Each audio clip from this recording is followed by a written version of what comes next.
shops and local steel dealers.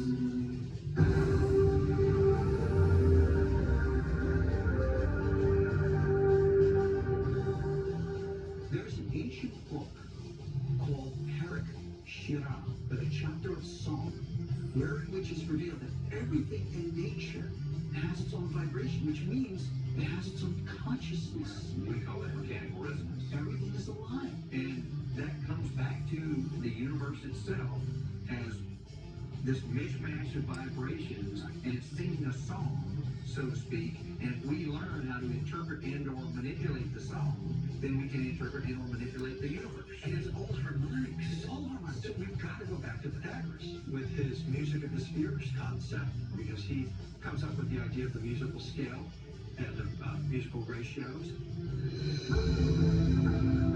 In the 6th century BC,